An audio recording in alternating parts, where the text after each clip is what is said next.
एक ज्ञानी साधु का एक शिष्य था जो स्वभाव में बहुत ही भोला और नासमझ व्यक्ति था। शिष्य अपने गुरु का आदर सम्मान बड़ी ही निष्ठा और तहे दिल से करता था, किंतु फिर भी वह अपने गुरु की कुछ बातों को नज़रअंदाज कर देता। साधु उसे संसार की मोह माया और पारिवारिक रिश्तों से दूर रहकर एक साधुत्व का जीवन जीने की सलाह देते थे, जो शिष्य को कतई मंजूर नहीं था। वह परिवार से दूर नहीं रह सकता था और अपने गुरु की भक्ति भी नहीं छोड़ना चाहता था। वह गुरु भक्ति और पारिवारिक रिश्तों में कोई भेद नहीं रखना चाहता था। एक दिन वह अचानक अपने गुरु के पास आश्रम में आया और बोला, गुरुजी, मेरा रिश्ता पक्का हो गया है। गुरुजी यह बात सुनते ही शोक में डूब गए और अपने उदास मन से बोले, बेटा तेरा रिश्ता हो गया, अब तू मेरे वार से गया। शिष्य अपने स्वभाव से थोड़ा भोला और नासमझ था।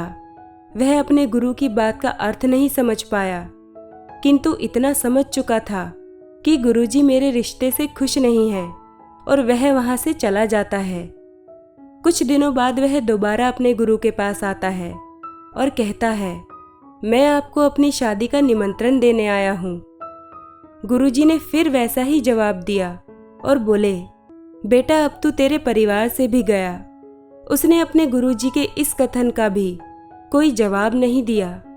कुछ दिन बाद में वह फिर अपने गुरुजी के पास गया और बोला, गुरुजी, मेरा विवाह हो गया और पत्नी भी घर आ गई है। गुरुजी ने तीसरी बार भी एक वैसा ही कथन बोल डाला, बेटा अब तो तू दुनिया से गया। अपने गुरु के मुख से ऐसी 3 बातें सुनकर वह थोड़ी नाराजगी से बोला, गुरुजी आप नहीं जानते, मेरे परिवार वाले मुझसे बहुत प्रेम करते हैं। हमेशा उन्हें मेरी फिक्र रहती है और मुझे पत्नी भी मुझसे प्रेम करने वाली मिली है। तो आप ही बताइए, मैं इन बंधनों को छोड़कर चला जाऊं? उसकी बात सुनकर गुरुजी बोले, तो क्या सच में तुझे ऐसा लगता है कि तेरे परिवार वाले और तेरी नई पत्नी तुझे इतना प्रेम करते हैं? वह बोला, जी बिल्कुल, इसमें कोई शक नहीं। गुरुजी, तो ठीक है, मैं तेरे परिवार वालों की एक परीक्षा लेना चाहता हूँ, जिससे सिद्ध हो जाएगा कि वे तुझसे कितना प्रेम करते हैं। इसके लिए तुझे मेरा एक काम करना होगा। शिष्य, जी अवश्य, बोलिए क्या काम है। फिर गुरुजी ने अपने शिष्य के साथ मिलकर एक योजना बनाई, जिससे सिद्ध हो जाएगा सत्य क्या है। गुरुजी बोले, एक काम कर, आज तू घर जा और अचानक पेट दर्द का बहाना करके जमीन पर गिर जा और जोर जोर से चिल्लाने लग जा, ताकि तेरी आवाज सुनकर वहां सभी एकत्रित हो जाएं। फिर तेरे घरवाले डॉक्टर को बुलाएंगे। उसकी दवाई लेने के बाद भी तुझे कहना है कि मेरे पेट में दर्द बढ़ता ही जा रहा है। मेरे गुरुजी को बुला दो, मुझे वही ठीक कर सकते हैं, नहीं तो मैं मर जाऊंगा। और जैसे ही मैं वहां पहुंचता हूं, तू मरने का बहाना कर देना।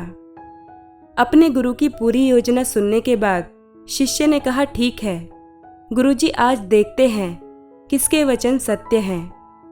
वह अपने घर पहुंचता है और अपने गुरुजी के कहे अनुसार पेट दर्द का बहाना कर जमीन पर गिर जाता है।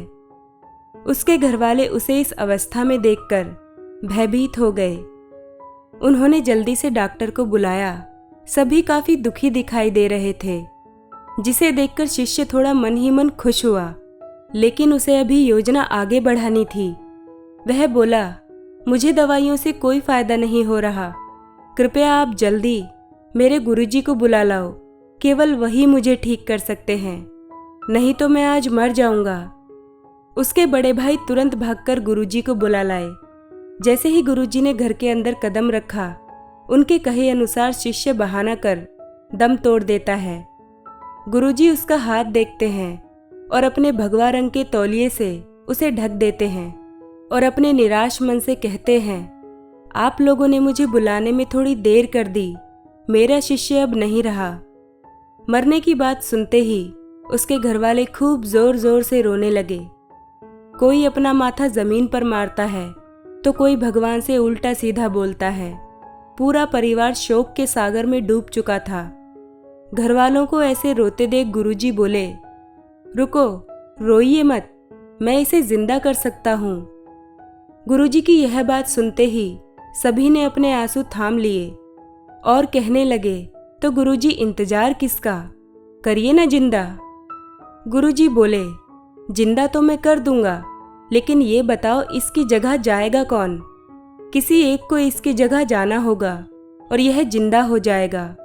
सभी घरवाले गहन चिंतन में फंस गए। सभी ने एकदम चुप्पी साध ली। उनकी चुप्पी को तोड़ने के लिए गुरुजी बोले, माता जी, आप सबसे ज्यादा रो रही हैं, आप क्यों नहीं चली जाती इसकी जगह? माता बोली, नहीं गुरुजी, मैं चली गई तो मेरे पति को रोटी कौन पकड़ाएगा? गुरुजी शिष्य के पिता से बोलते हैं। पिता बोलते हैं, गुरुजी, मेरे बाद मेरी पत्नी का है ही कौन? गुरुजी उसकी पत्नी से बोले, जो अपने आंसू नहीं रोक पा रही थी। पत्नी बोली, गुरुजी, मेरी अभी नई नई शादी हुई है, अभी तो मुश्किल से 15 दिन भी नहीं हुए, भला मैं क्यों अपनी जान दूं? मेरी तो दूसरी शादी भी हो जाएगी। सबकी बात सुनकर गुरुजी बोले, तो ठीक है, इसकी जगह मैं ही चला जाता हूँ। सभी घरवाले खुश हो गए। घरवाले बोले, यह ठीक है गुरुजी, आपके तो आगे पीछे कोई है भी नहीं। गुरुजी बोले, तो ठीक है, मेरा कुछ सामान लाओ, 1 किलो दूध, 3 बाजरे की रोटी और 1 पाव देसी घी। घरवालों ने सभी सामग्री लाकर गुरुजी को दे दी। उन्होंने दूध में रोटियां मिलाई और उसमें घी डालकर बोले, अब मैं यह पीऊंगा और मेरे पीते ही मेरी आत्मा इसके अंदर चली जाएगी। घी दूध तो गुरुजी का एक बहाना मात्र था भोजन करने के लिए। जैसे ही गुरुजी ने इसे पीकर खत्म किया, शिष्य का हाथ पकड़कर बोले, खड़ा हो जा।